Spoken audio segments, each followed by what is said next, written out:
कैसे हैं सभी प्यारे बच्चे। आप सभी को एक बहुत ही प्यारा सा, बहुत ही बेहतरीन सा गुड मॉर्निंग, सुप्रभात। अगर आप इवनिंग में देख रहे हो तो गुड इवनिंग, जो भी हो। अब हम आज क्या करने वाले हैं, हम करने वाले हैं सिलेबस डिस्कशन। मेरे लैपटॉप को लात लग गया। हम आज क्या करने वाले हैं, हम करने वाले हैं सिलेबस डिस्कशन। किसका? ऑपरेटिंग सिस्टम का। आपको बारी बारी सारे जो सिलेबस डिस्कशन है आपको मिल जाएंगे और एक रिकॉर्डेड सेशन में मिलेंगे, जिसमें जो है आपको सारी चीजें डिटेल में बताई जाएंगी। हम आपको कंप्लीट सिलेबस प्रोवाइड करवाएंगे, जो कि डिप्लोमा के बच्चों के लिए फ्री ऑफ कॉस्ट, जो कि हमने लॉन्चिंग में देखा था वो सारी चीजें। और आपको जो एक नई चीज मिलेगी वो है doubt clearing, free of cost. उसका कोई हम चार्जेस नहीं कर रहे हैं, ना हिडन चार्ज, ना प्रीमियम चार्ज, कुछ भी नहीं। ठीक, तो एक शेर के साथ शुरू करते हैं। एक बहुत ही बेहतरीन शायर थे जिन्होंने कहा है, क्या कहा है उन्होंने, कि बच्चे मरे नहीं सुल्तान की फौज से, बच्चे मरे नहीं सुल्तान की फौज से, मगर हो गए शहीद पॉलिटेक्निक की नौज से। ये क्या है? एक्चुअली ये शेर दूसरा है, ये मैंने उसकी पैरोडी बनाई है। बच्चे मरे नहीं सुल्तान की फौज से, मतलब बच्चों के सामने अगर सुल्तान की फौज भी आ जाए तो बच्चे उससे लड़ गुजरेंगे। लेकिन पॉलिटेक्निक जो हमारा बोर्ड है यूपी का, वो ऐसा है कि उसके सामने बड़े बड़े बच्चे भी जो हैं फिसल के रह जाते हैं। और वही जो बैक का डर होता है, उसी बैक के डर को खत्म करने के लिए सेमेस्टर एक्सप्रेस आप सभी के लिए लाया है एक नया प्लेटफॉर्म, जिस पे आप नई तरीके से लर्निंग को अचीव करेंगे। ठीक, तो क्या है, हम देखते हैं सबसे पहले। हमारा पेन सर, पेन दे दीजिएगा। Shivam sir, Shivam sir pen. Sir सुन नहीं रहे, पेन पेन सर। सर थोड़ा ईयरफोन लगाए थे इसलिए वो सुन नहीं पा रहे थे। चलो देखो, थर्ड सेमेस्टर में कौन कौन से सब्जेक्ट हम लोग पढ़ने वाले हैं, हमारा क्या क्या है। इसमें है हमारा पहले ऑपरेटिंग सिस्टम है, जो कि मैं पढ़ाऊंगा, प्रभात सर। ठीक, बाकी सब्जेक्ट्स जो हैं आपके डीबीएमएस आशीष सर, शिवम सर आपके सॉफ्टवेयर इंजीनियरिंग पढ़ाएंगे। और ये जो कंप्यूटर सी प्रोग्रामिंग लैंग्वेज है, ये भी शिवम सर ही देखने वाले हैं, मतलब जो भी बैकएंड की लैंग्वेजेस है। और आपका एक सब्जेक्ट होता है कम्युनिकेशनल स्किल करके, वो सब्जेक्ट भी आपको मैं ही देखूंगा। ठीक, उसका भी सिलेबस डिस्कशन आप लोग को मिल जाएगा जल्दी। अब आगे बढ़ते हैं हम लोग। कुछ इस पे हम लोग आखिरी में आएंगे, इस स्लाइड पे हम लोग पहले पूरा टॉपिक डिस्कस कर लेते हैं, कौन कौन से चैप्टर हैं हमारे इस सब्जेक्ट के अंदर, वो सब डिस्कस कर लेते हैं, फिर हम लोग इस पे आते हैं। अब देखो, हमारे जो चैप्टर्स हैं उसके हिसाब से जो मार्किंग डिस्ट्रीब्यूशन हुआ है, आप देख सकते हैं कि chapter number second and chapter number ये थर्ड से हमारे ज्यादा नंबर बन रहे हैं। ठीक, तो इसे हम क्या देंगे, पहली प्रायोरिटी, फर्स्ट प्रायोरिटी। ठीक, और चैप्टर नंबर 4 और 5 से हमारे मतलब सेकंड हाईएस्ट मार्क्स मिल रहे हैं, वो हमारी होगी सेकंड प्रायोरिटी। ठीक, और चैप्टर नंबर 1 से हमारा बस हमें बहुत लीस्ट जो नंबर बनते हैं वो है, इसलिए हमारा ये हो जाएगा थर्ड प्रायोरिटी। और ऐसा नहीं है कि प्रायोरिटी के हिसाब से हम लोग पढ़ेंगे, मतलब कि मैं पहले आपको चैप्टर नंबर 2 और 3 करवाऊंगा, फिर 4 और 5, फिर एकदम लास्ट में 1, नहीं। सबसे पहला चैप्टर बुनियाद होता है पूरे पूरे सब्जेक्ट की, और हम लोग सबसे पहले चैप्टर को बहुत ही अच्छे ढंग से डिटेल में देखेंगे। तो हम लोग सीरीज में ही चलेंगे, बट मैं बस आपको ये आइडिया दे रहा हूं कि कहां से एग्जाम में ज्यादा सवाल पूछे जाते हैं, कहां से ज्यादा मार्क्स आप गेन कर सकते हैं, उस हिसाब से आप अपनी प्रिपरेशन करेंगे, एग्जाम परस्पेक्टिव, एग्जाम ओरिएंटेड होगा। ठीक, तो चलिए आगे बढ़ते हैं हम लोग। हमारा पहला चैप्टर क्या क्या है, आपको यहाँ पे कुछ चीजें पहले से टिक दिख रही होंगी, पता है क्यों दिख रही हैं? क्योंकि इससे पहले ही मैंने सिलेबस डिस्कशन किया था, बट माइक ऑन ही नहीं किया था मैंने, तो उसकी वजह से अब दोबारा ये हो रहा है। देखो ये क्या हो रहा है, हम लोग क्या देखेंगे इसमें, हम लोग ऑपरेटिंग सिस्टम होता क्या है, हम लोग बहुत बार देख चुके हैं। लॉन्चिंग में भी मैंने आपको थोड़ा सा इसका ग्लिम्स दिया था कि ऑपरेटिंग सिस्टम क्या होता है। ये एक ब्रिज का काम करता है यूजर और हार्डवेयर के बीच में। मैं इस डिब्बे से, अगर इसके अंदर ऑपरेटिंग सिस्टम ना हो तो ये पूरा डिब्बा जो रहेगा, इस डिब्बे से मैं इंटरेक्ट कैसे कर पा रहा हूँ इसके अंदर के ऑपरेटिंग सिस्टम से। सभी बच्चे कमेंट में बताएंगे कि इसके अंदर कौन सा ऑपरेटिंग सिस्टम यूज हुआ है। ठीक, हम उसको इंट्रोडक्शन देखेंगे। डिफरेंट टाइप्स ऑफ ओएस हम लोग देखने वाले हैं, क्या देखने वाले हैं, डिफरेंट टाइप्स ऑफ ओएस। कौन कौन से होते हैं डिफरेंट टाइप्स ऑफ ओएस हमारे, हमारा हो जाता है लिनक्स, हमारा हो जाता है Windows, Android, Mac OS, iOS, और भी तरह तरह के हमारे ऑपरेटिंग सिस्टम होते हैं, वो हम लोग देखेंगे। उसके बाद क्या होता है हमारा function and services of operating system. Functions क्या होते हैं, जिस प्रकार आपके पास एक बॉडी है, ह्यूमन बॉडी, ह्यूमन बॉडी की बहुत सारी एक्टिविटीज होंगी जो कि आप परफॉर्म कर रहे हैं, मतलब बहुत सारी एक्टिविटीज जो कि उसकी सहायता से आप परफॉर्म कर रहे हैं। जैसे मैं आपको जो है पढ़ा रहा हूं तो मैं एक फंक्शन प्रोवाइड करवा रहा हूं। ठीक, मैं आपको एक सर्विस प्रोवाइड करवाऊंगा और अभी मैं एक फंक्शन परफॉर्म कर रहा हूं, मैं आपको समझा रहा हूं, आप समझ रहे हैं। ठीक, कुछ दिन बाद मैं सिलेबस पढ़ाऊंगा आपको, सिलेबस के जो चैप्टर्स होंगे उसके जो टॉपिक्स होंगे वो मैं पढ़ाऊंगा। तो उसमें क्या होगा, उसमें होगा हमारी सर्विसेज, आपको अच्छे से समझाया जाएगा, ठीक। हम पीडीएफ देंगे तो वो हमारी सर्विसेज है। ठीक वैसे ही ऑपरेटिंग सिस्टम के कई फंक्शंस होते हैं, मेमोरी मैनेजमेंट हो गया, फंक्शन मैनेजमेंट, सारी चीजें हो गई, हमारा इनपुट आउटपुट डिवाइस हो गया, ड्राइवर मैनेजमेंट हो गया, बहुत सारी चीजें हैं जिसको हम लोग एक एक करके बहुत ही बेहतरीन ढंग से देखने वाले हैं। तो सारे बच्चे, क्या आप लोग बताइए, क्या आप लोग एक्साइटेड हैं इस पूरे ऑपरेटिंग सिस्टम के चैप्टर को पढ़ने के लिए? एक्साइटेड हैं तो कमेंट्स में बताइए, और बताइए आपका फेवरेट टॉपिक, फेवरेट चैप्टर कौन सा होने वाला है, ठीक। और मैं चाहूंगा कि बहुत ही ज्यादा जोश के साथ, एक्साइटमेंट के साथ आप ये चैप्टर करें। इस सब्जेक्ट में जो है बहुत ही ज्यादा आप लोगों की बैकें लगने के कारण होती है, और दिक्कत ये भी होता है क्योंकि इसमें न्यूमेरिकल्स भी आते हैं, तो वहां पे भी बच्चे अटक जाते हैं। तो न्यूमेरिकल्स और थ्योरी को बराबर मेंटेन करते हुए एक पैरेलल अप्रोच के साथ हम लोग करेंगे, ताकि इस सब्जेक्ट में तो आपका बैक ना आए, ठीक। पढ़ाने का वादा मेरी तरफ से, बाकी आप पढ़ते हैं नहीं पढ़ते हैं, यथा इच्छा सी तथा करो, वो तुम्हारी इच्छा पर निर्भर करता है। चलो आगे देखते हैं, यूनिक्स लिनक्स आर्किटेक्चर क्या होता है, कैसे यूनिक्स और लिनक्स होते हैं, क्या पहले बता दूं। यूनिक्स और लिनक्स एक फ्री ओपन सोर्स सॉफ्टवेयर होते हैं, ऑपरेटिंग सिस्टम होते हैं, जो कि आपको मतलब उसके पेड वर्जन्स नहीं होते हैं। जैसे विंडोज जो होता है वो पेड होता है, उसके लिए आपको लाइसेंस लेना पड़ता है, अग्रीमेंट होता है। यूनिक्स और लिनक्स में नहीं होता है। ये सारी चीजें हम डिटेल में देखेंगे। यूनिक्स और लिनक्स काम कैसे करता है हम उसके बारे में भी बहुत ही बेहतरीन तरीके से जानेंगे, ठीक। कर्नल क्या होता है, सिस्टम प्रोग्राम क्या होता है, सिस्टम कॉल्स क्या होती हैं, क्या क्या होती है, वो सारी चीज हम लोग देखेंगे। वही चीज है, ये जो कर्नल है किसी भी ऑपरेटिंग सिस्टम का अभिन्न हिस्सा होता है। जैसे ये हमारी बॉडी है, बॉडी का सबसे मेन पार्ट क्या हो सकता है, हमारा ब्रेन, जो सारी चीजों को सोचता है, जो एक्शन परफॉर्म करवाता है। मैं अगर ये पेन पकड़ा हुआ हूं तो मेरे ब्रेन से कुछ सिग्नल्स आ रहे हैं कि मुझे इस पेन को होल्ड करके रखना है, नहीं तो मैं इसको छोड़ दूंगा ये गिर जाएगा, ऐसा नहीं करना है। तो वही चीज है हमारे ऑपरेटिंग सिस्टम का, जैसे कंप्यूटर का ब्रेन होता है सीपीयू, वैसे ही ऑपरेटिंग सिस्टम का ब्रेन होता है, कोर होता है हमारा कर्नल। समझ में आ रही बातें, ठीक। उसके बाद क्या है, सर्विसेज एंड सिस्टम कॉल, ये हो गया हमारा कि क्या क्या सर्विसेज होती है। सर्विसेज वही मतलब कि ऑपरेटिंग सिस्टम की क्या क्या सर्विसेज होती है। सिस्टम कॉल, आप जब भी कोई एक्टिविटी परफॉर्म करवाते हैं, आपको गाना बजाना है, आप लेक्चर्स देख रहे हैं, आप पीडीएफ डाउनलोड कर रहे हैं, आप इंस्टाग्राम पर अपने पसंदीदा व्यक्ति से अगर आप वार्तालाप कर रहे हैं, तो वो सारी चीजें सिस्टम कॉल के बदौलत ही हो पाती है। समझ में आ रही है बातें। और याद रखना, ऑपरेटिंग सिस्टम में जो हम लोग पढ़ेंगे, ऑपरेटिंग सिस्टम बहुत ही ज्यादा इंपॉर्टेंट है। ये होता है सिस्टम सॉफ्टवेयर, जिसकी वजह से कोई भी सिस्टम रन कर पाता है। सिस्टम मतलब ये डिब्बा, ठीक। सॉफ्टवेयर मतलब इसको रन कराने वाला जो ईंधन होता है वो होता है सिस्टम सॉफ्टवेयर, ठीक। अगर इसके अंदर सिस्टम सॉफ्टवेयर नहीं होगा तो ये बस डिब्बा होगा। और एक बात याद रखना, सिस्टम सॉफ्टवेयर के ऊपर ही एप्लीकेशन सॉफ्टवेयर रन करते हैं। अब अंतर क्या होता है सिस्टम सॉफ्टवेयर और एप्लीकेशन सॉफ्टवेयर, ये तुम्हारा टास्क होगा, हम लोग इसको डिस्कस करेंगे डिटेल्ड लेक्चर्स में, ठीक। आगे देखते हैं सिस्टम प्रोग्राम्स क्या होता है, वही सारी चीजें कि कैसे आपको अगर गाना बजाना है, आप गाने पे क्लिक करते हैं, गाना बैकग्राउंड में बजने लगता है, तो वो सारी चीजें हैं। सिस्टम प्रोग्राम कैसे काम कर रहा है बैकएंड में, ठीक। यूनिट नंबर सेकंड में हम लोग क्या देखेंगे, हमारा प्रोसेस मैनेजमेंट। हमारा प्रोसेस कॉन्सेप्ट होता है कि प्रोसेस क्या होता है, प्रोग्राम क्या होता है, दोनों में अंतर क्या होता है। फिर ऑपरेशंस ऑन प्रोसेसेस क्या क्या होते हैं, मतलब आप अगर अपने घर से कॉलेज जा रहे हैं या फिर आप अपने कॉलेज से घर आ रहे हैं, तो उसके बीच में बहुत सारे फेजेस होंगे। आप कॉलेज से डिस्पर्स होकर निकलेंगे, आप कुछ चौराहे तक पहुंचेंगे, आप ऑटो लेंगे, आप बाइक से जाएंगे, आप बस पब्लिक ट्रांसपोर्ट लेंगे, आप किसी से लिफ्ट लेंगे, ठीक। या फिर हो सकता है आपका जस्ट बगल में ही घर हो, ठीक। तो उसमें अलग अलग स्टेजेस आते हैं। ठीक वैसे ही जब एक प्रोसेस स्टार्ट होता है, आपको कोई गाना बजाना है, ठीक। आपने गाना बजाने के लिए उस पर क्लिक किया, ठीक, आपने उस पर क्लिक किया, अब क्या होगा, क्या होगा, वो गाना बजने लगेगा।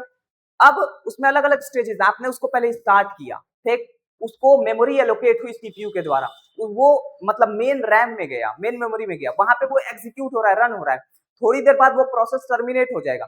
तो ये जितनी भी गतिविधियां होती हैं एक पर्टिकुलर प्रोसेस के अंतर्गत, ठीक, जितने भी स्टेजेस आते हैं, उन सभी स्टेजेस को हम लोग किस में पढ़ने वाले, हम लोग पढ़ने वाले हैं हमारा ऑपरेशंस ऑन प्रोसेसेस में, कि प्रोसेस के ऊपर अलग अलग ऑपरेशंस कौन कौन से परफॉर्म होते हैं। समझ में आ रही बात, क्या ये क्लियर है? अगर क्लियर है तो कमेंट्स में बताना कि यूनिट 2 आपका बिल्कुल सिलेबस डिस्कशन क्लियर है। उसके बाद डिटेल लेक्चर में जब क्लियर होगा तो वो तो मैं करवा के ही रहूंगा, ठीक। आगे देखते हैं, सीपीयू शेड्यूलिंग बहुत ही ज्यादा इंपॉर्टेंट टॉपिक है, मैंने ऑलरेडी मेंशन किया हुआ है। सीपीयू शेड्यूलिंग बहुत इंपॉर्टेंट, ऐसे समझो तुम्हारे को 10 से 20 लोगों ने काम बोला है, ठीक। तुम कैसे डिसाइड करोगे कि तुम किसका काम पहले करोगे? अगर इसको और सिंप्लीफाई करूं, तुम घर में हो, एक तरफ से पापा बुला दिए, एक तरफ से मम्मी बुला दी, अब तुम किसके पास पहले जाओगे? तुम अलग अलग सोचोगे कि यार मम्मी पहले बुलाई, मम्मी को चला जाता हूँ, फिर तुम सोचोगे नहीं नहीं भाई पापा है डांट देंगे, तब क्या होगा, पापा के पास पहले जाता हूँ। ठीक, ये सारी चीजें बात तुम्हारे दिमाग में चलेंगी। ठीक वैसे ही जब हम अलग अलग प्रोसेसेस को रन करते हैं अपने सीपीयू के अंदर, तो वहां पे भी एल्गोरिदम्स होते हैं, सीपीयू शेड्यूलिंग। सीपीयू ये निर्धारित करता है कि कौन से प्रोसेस को पहले एग्जीक्यूट करके उसको सीपीयू से निकाल देना है, निकाल इन देना है कि इन द सेंस की एग्जीक्यूट कर देना है, मतलब वो प्रोसेस कंप्लीट हो जाएगा, तुमको तुम्हारा रिजल्ट मिल जाएगा। ठीक, उसके लिए अलग अलग एल्गोरिदम्स होते हैं, जैसे FCFS होता है, फर्स्ट कम फर्स्ट सर्व होता है, शॉर्टेस्ट जॉब फर्स्ट होता है। ठीक, ये सारी चीजें होती हैं, और इस पे न्यूमेरिकल्स भी बनते हैं, तो बहुत ही ज्यादा थोड़े मतलब लेवल के होते हैं, तो आप लोग को ध्यान से पढ़ना पड़ेगा ये पूरा सब्जेक्ट, ताकि आप लोग थ्योरी तो कर लोगे, थ्योरी कर लोगे क्योंकि मैं पढ़ाऊंगा बहुत ही बेहतरीन ढंग से। ठीक, लेकिन न्यूमेरिकल के लिए आपको अपना दिमाग यूज करना पड़ेगा, इवन थ्योरी के लिए भी करना पड़ेगा, बट न्यूमेरिकल के लिए आपको और अच्छा संजीदगी से पढ़ना पड़ेगा। ठीक, अब आगे देखते हैं इंटर प्रोसेस कम्युनिकेशन क्या होता है। जब जैसे ऐसा मानो क्लास के अंदर बच्चे आपस में बात कर रहे हैं, ठीक, तो क्या होगा, ऐसा समझो कि क्लास का एक पूरा का पूरा प्रोसेस है। ठीक, एक क्लास का एक पूरा का पूरा प्रोसेस है, लेकिन उस प्रोसेस के अंदर छोटे छोटे और प्रोसेसेस है। ठीक, समझ में आ रही है बात? प्रोसेस क्या होता है, कलेक्शन ऑफ सब प्रोसेसेस या स्मॉल प्रोसेसेस। जब छोटे छोटे प्रोसेसेस मिलते हैं तो एक बड़ा प्रोसेस बनता है। ठीक वैसे ही जब एक छोटे मतलब कई बच्चों को एक क्लास के अंदर डालते हैं तो वो एक क्लास कहलाती है। तो जैसे क्लासेस में बच्चे अपने से डिस्कस करते हैं, बातें करते हैं, ठीक वैसे ही इंटर प्रोसेस कम्युनिकेशन में एक बड़े प्रोसेस के अंतर्गत जो है छोटे छोटे प्रोसेस जो है आपस में कम्युनिकेट करते हैं, ताकि उस प्रोसेस को रैम के साथ अच्छे से बातचीत करके, बातचीत इन द सेंस की मतलब ये कम्युनिकेशन करके उसको एग्जीक्यूट किया जा सके, ताकि आपको आपका डिजायर्ड आउटपुट मिले। ठीक, आगे देखते हैं चैप्टर नंबर 3 हमारा क्या, मेमोरी मैनेजमेंट। मेमोरी मैनेजमेंट ऐसा समझो कि जब भी आपको किसी को कोई स्पेस देनी हो, जैसे मान लो तुम्हारे घर पे कोई मेहमान आ गए, अब ये तो बोलोगे कि नहीं भैया आप जाइए बाहर द्वार पे भुइयां सो जाइए, ऐसे तो करोगे नहीं ना। मेहमान है भाई, आपके घर में सोने के लिए मान लो तख्ता नहीं है, आपके घर में सोने के लिए मान लो बेड, मतलब लिमिटेड बेड है, मान लो 3 से 4 बेड है, 2 आदमी बढ़ गए आपके घर में, मेहमान आ गया, अब आप क्या करोगे, आप बाहर से लेके आओगे, ठीक, कहीं टेंट हाउस के पास जाओगे, वहां से लेके आओगे, कुछ ना कुछ बंदोबस्त करोगे ना। आप क्या कर रहे हैं, मेमोरी मैनेजमेंट, आप उनको स्पेस एलोकेट कर रहे हैं अपने घर में। ठीक वैसे ही जब भी हम नया प्रोसेस एंटर करता है मेन रैम में, तो उसको मेमोरी दी जाती है। अगर मान लो 4 जीबी का फाइल आपको ओपन करना है, 4 जीबी की वीडियो आपको ओपन करनी है, तो जब आप उस पर डबल क्लिक करोगे तो रैम में वो 4 जीबी की स्पेस ले लेगा और वो एग्जीक्यूट होगा। एग्जीक्यूशन के बाद वो 4 जीबी की स्पेस जो है उसको हटा दिया जाएगा। ठीक, तो वो सारी चीजें, तो इसमें हम लोग मेमोरी एलोकेशन देखेंगे, कैसे क्या होता है उसमें कि कैसे मेमोरी को एलोकेट किया जाता है। ठीक, उसके बाद क्या है, फर्स्ट फिट क्या होता है, बेस्ट फिट क्या होता है। ये भाई ये पेज क्यों बार बार ऐसे हो जा रहा है,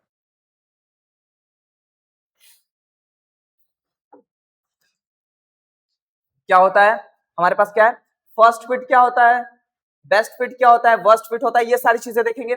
स्वैपिंग क्या होती है, आप देख सकते हैं यहाँ पे स्वैपिंग के लिए कि मतलब स्वैपिंग होता क्या है कि जब टेम्पररी मेमोरी से मेन मेमोरी में हम लोग प्रोसेसेस को भेजते हैं, जब उसका यूटिलाइजेशन नहीं होता है, ताकि बाकी रेस्ट प्रोसेसेस को काम मिल जाए। जैसे मान लो तुमको 5 काम मिले, उसमें जो है तुमको ऐसा लगता है कि भाई मम्मी वाला काम अभी टाल सकते हैं, कुछ दिक्कत नहीं होगी, तो तुम बाकी कामों को प्रायोरिटी दोगे। ठीक, तो ऐसे होता है, तो वो स्वैपिंग में हो जाता है। पेजिंग और सेगमेंटेशन क्या होता है, ये भी हम लोग देखेंगे कि स्मॉल प्रोसेसेस को छोटे छोटे भागों में तोड़ देना, ताकि सहूलियत के साथ आप उसको एग्जीक्यूट करवा सके, वो देखेंगे। पेज फॉल्ट क्या होता है, पेज रिप्लेसमेंट एल्गोरिथम्स क्या होते हैं, और हमारा फ्रेगमेंटेशन और कॉम्पैक्टेशन क्या होता है, हम लोग इसको भी करने वाले हैं बहुत ही अच्छे तरीके से। समझ में आ रही बातें? तो तब अब हम लोग चलते हैं अपने नेक्स्ट चैप्टर की तरफ, जो कि हमारा क्या है, इनपुट आउटपुट सिस्टम। जैसे कि आप ये मेरा माइक देख पा रहे हैं, ये एक इनपुट सिस्टम है, ये मुझसे डेटा इनटेक कर रहा है। ठीक, मैं इसके सामने मतलब माइक यहाँ पे लगा हुआ है, मेरी वॉइस को ये डिटेक्ट करके, ठीक, उसको बिट्स में कन्वर्ट करके हमारे जो अडेप्टर लगा हुआ है वहां पे सीपीयू में, उसमें कन्वर्ट कर रहा है, फिर वो आपके पास जो है वॉइस के फॉर्म में जा रही है। ठीक, तो कैसे इनपुट डिवाइसेस काम करती हैं, कैसे पेरिफेरल डिवाइसेस, पेरिफेरल डिवाइसेस का मतलब क्या होता है कि जो भी एक्सटर्नल डिवाइसेस होते हैं, आपका माउस हो गया जो आप अलग से यूएसबी कनेक्टर के थ्रू लगाते हैं, वो सारी चीजें कैसे काम कर रही हैं उस पर हम लोग बात करते हैं इनपुट आउटपुट डिवाइसेस में। मास्क स्टोरेज स्ट्रक्चर हम लोग देखेंगे। डिस्क स्ट्रक्चर क्या होता है कि हमारे सीपीयू में कैसे डिस्क स्ट्रक्चर काम करता है, हम लोग उस पर अलग अलग सेगमेंट्स बने होते हैं, कैसे कैसे वो चीजें काम करती हैं, वो सारी चीजें हम लोग देखेंगे। Disk attachment, disk scheduling algorithms भी हम लोग देखेंगे। ठीक, जैसे सीपीयू शेड्यूलिंग होता है, प्रोसेस शेड्यूलिंग एल्गोरिथम्स होते हैं, वैसे डिस्क शेड्यूलिंग मतलब कौन से डिस्क को किस प्रोसेस को देना है। तुम्हारे घर में अगर 2-3 लोग हैं, कौन से आदमी को तुम कौन सा कमरा एलोकेट करोगे। जैसे मान लो कोई दादाजी हैं, उनको बहुत जल्दी वो थक जाते हैं, बहुत जल्दी उनको गर्मी लगती है, तो तुम उनको एसी वाला रूम दोगे, ठीक। या फिर मान लो कोई बच्चे वो बहुत ज्यादा शरारत करते हैं, तो तुम उनको उन कमरों में रखोगे जिसमें ज्यादा सामान ना हो, तो नहीं तो ज्यादा तोड़फोड़ नहीं होगी। वही चीज है डिस्क शेड्यूलिंग में, क्या होता है कि किस प्रोसेस को आप कौन सा रिसोर्स एलोकेट करोगे, कौन सा डिस्क एलोकेट करोगे, वो हम देखते हैं। प्रोसेस शेड्यूलिंग में होता है कि आप कौन से प्रोसेस को पहले एग्जीक्यूट करोगे, ठीक, ये चीजें। फिर हम लोग स्वैप स्पेस मैनेजमेंट देखेंगे, रेड टाइप्स देखेंगे, बहुत ही ज्यादा इंपॉर्टेंट है और ये एग्जाम में पूछता है।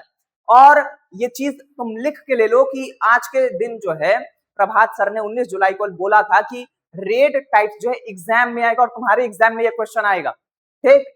ये चीज बहुत ही ज्यादा इंपॉर्टेंट है,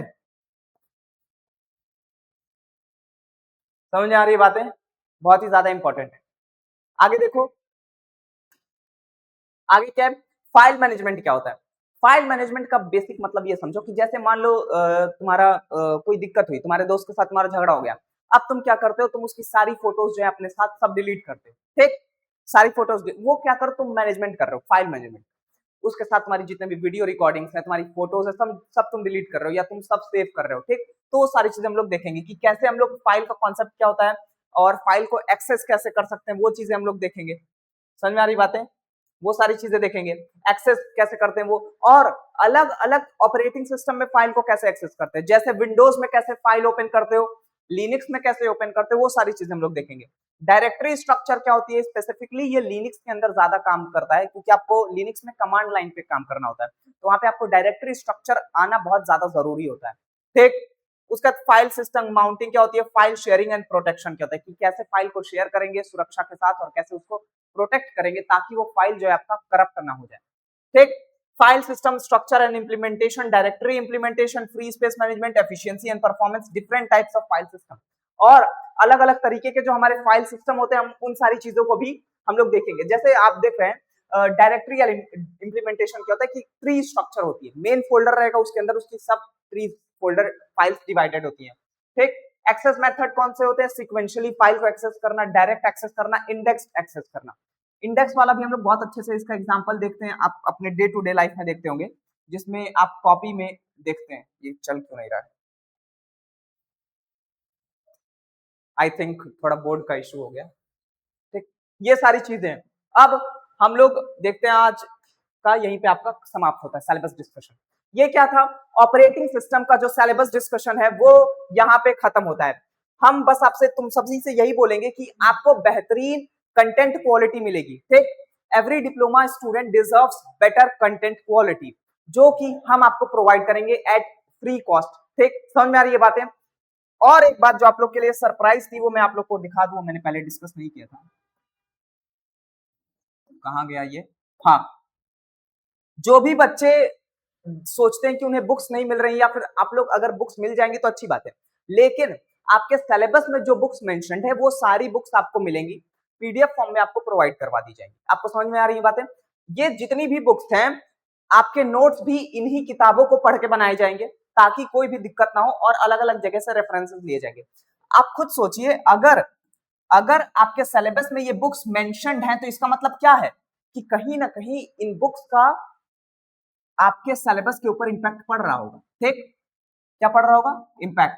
इसीलिए हम कोशिश यही करेंगे कि आपके सिलेबस के अनुसार चलें, और अगर सिलेबस में कुछ नहीं भी होगा लेकिन चांसेस होंगे कि वो एग्जाम में है तो उसको भी हम लेके चलेंगे।